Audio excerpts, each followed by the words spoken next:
Let's talk about the worst fighting between Israelis and Palestinians in a long time.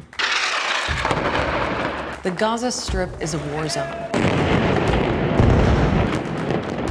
Battered by days of Israeli air attacks and artillery, children have been killed, homes have been pulverized, tens of thousands of people left with nowhere to go. Israeli civilians have been killed too, but far fewer than the Palestinians. And in neighborhoods across Israel and the occupied West Bank, people have turned on each other. But this bloodshed goes back a long time. What's being referred to as an escalation violence didn't start with Gaza. So where did it start? What is this fight all about? And how does it end?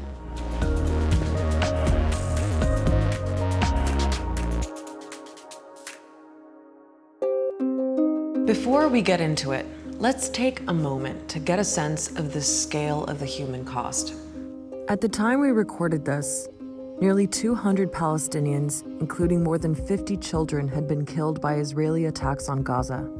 More than 1,000 Palestinians wounded. At least 10 people in Israel, including 2 children, have been killed by rockets fired from Gaza, and more than 250 wounded. And in the occupied West Bank, including East Jerusalem, at least 19 Palestinians have been killed and thousands injured by Israeli security forces. Civilian, vulnerable people are the most affected at the moment. Though it might look on TV sometimes as computer games, this is computer games with real people, which pay with death and injuries and devastation. So how did we get here? Well, we're going to focus on what happened when and where over the last few weeks. Here's Gaza. It's where the worst violence has happened, but we'll come back to that in a bit. Gaza is part of the occupied Palestinian territories that also include East Jerusalem and the West Bank. They're called occupied because Israel took them by force after the Six-Day War in 1967. Now let's look at occupied East Jerusalem. The Old City is there and includes sites considered holy by Jews, Muslims, and Christians. And this is the Damascus Gate. It's one of the entry points into the Old City. It's also where things started heating up in April. At the beginning of Ramadan, Israeli forces put up fences there. They said it was to prevent crowding, but Palestinians felt they were being kept out deliberately. Another example of Israel making them feel like the city isn't theirs. Eventually, the fences were removed, but there were several nights of fighting between unarmed protesters and Israeli forces. Not far from the Damascus Gate, and also in occupied East Jerusalem, is the neighborhood of Sheikh Jarrah. There have been a series of court cases there since the 1970s over who owns certain homes. In May, an Israeli court said that several Palestinian families should be forced out, ruling in favor of an association of Israeli settlers. They represent probably some of the most radical, extreme settlers. They, at the end of the day, believe it all belongs to them. So people came out to protest.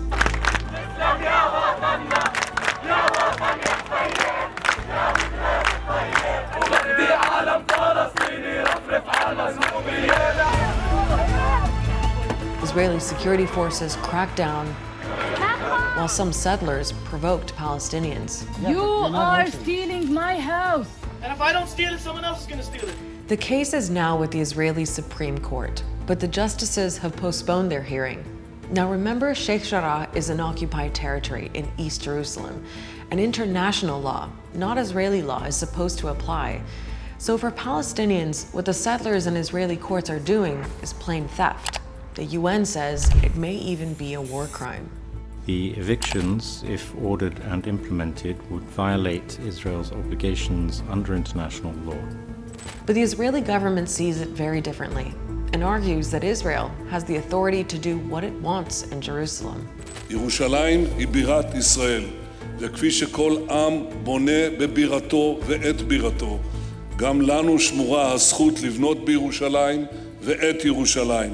And this is why Sheikh Jarrah became such a focus of Palestinian anger, because Jerusalem is not Israel's capital according to the vast majority of the international community.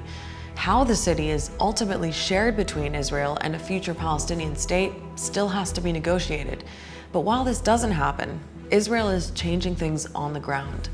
And Palestinians feel that what's going on in Sheikh Jarrah is part of a much larger pattern of annexation and dispossession. This has happened across Palestine, where Israel allows itself to appropriate land and houses on a really false legal pretext.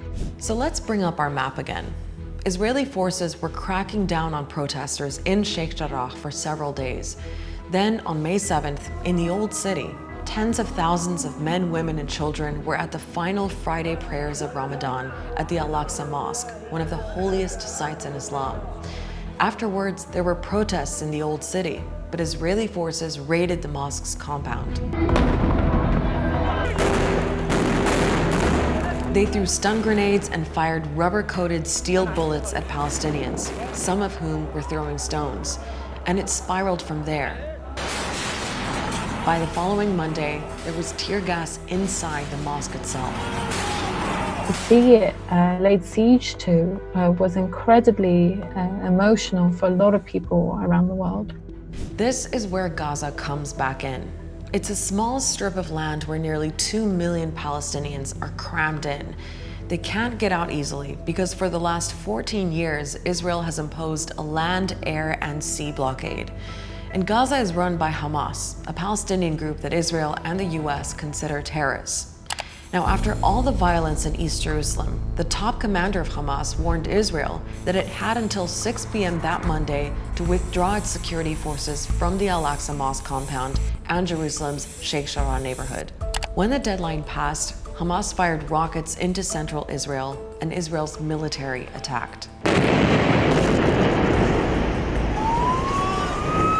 They destroyed this building after warning people inside to leave. Then Hamas responded again. This is a wave after wave of attacks coming out of Gaza now. These rockets are heading in the direction of Tel Aviv. From there, it just got worse. Relentless air attacks by the Israelis and thousands of rockets launched by Hamas. Most of those rockets were shot down by Israel's Iron Dome defense system. But in Gaza, there's nothing like that. Reports continue of families, women, children, and infants killed in their homes by airstrikes.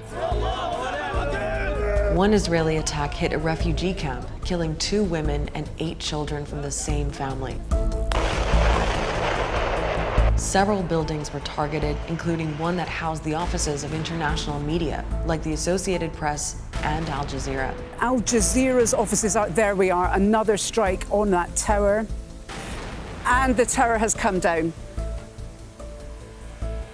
The impact will be to reduce the flow of information coming from Gaza. Israel says it's only targeting fighters and military assets, and it accuses Hamas of hiding them among civilians and in residential buildings. But here's the thing about Gaza. When you bomb a densely populated area such as Gaza, there are going to be civilian casualties no matter what. With all this going on in Gaza, over in Israel and the occupied West Bank, we've been seeing something we rarely see. Thousands of Palestinian citizens of Israel taking to the streets in towns, villages, and what are known as mixed cities to assert their identity and rights. But it has also seemed to trigger some Palestinian Israelis and Jewish Israelis to start attacking each other. There are many horrible videos posted online of Arabs being beaten up in the street, businesses smashed in, and vehicles and a synagogue set on fire. It's the worst between communities living alongside each other in decades. So how does this all end? Well, a ceasefire for Gaza is the first essential step, and the UN, Egypt, and Qatar have all been involved in international mediation efforts to make that happen. We also urge them to allow us as a humanitarian to move and to provide our emergency response.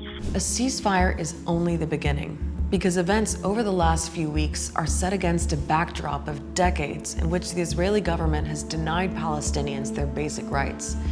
It's a system that Human Rights Watch and others have described as apartheid. They are not equal or full citizens. Indeed, they're incredibly marginalized.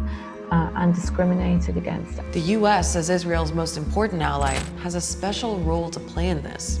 People are looking to President Joe Biden to see whether he'll say or do things differently from previous administrations.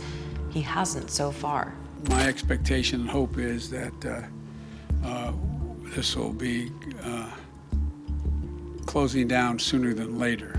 But Israel has a right to defend itself when you have thousands of rockets flying into your territory. But we've been here before, and to avoid being here again, something has to change. The only way that this will end is with full decolonization, Palestinian liberation. The divide is not necessarily right now between Jews and Arabs. It's between those who believe that can be a coexistence, reconciliation, that the two people can live in peace in the same land, respecting each other, and those who don't think like this. Right now, that idea of peaceful coexistence may seem impossibly far off, but the answer can't be to just keep going like this.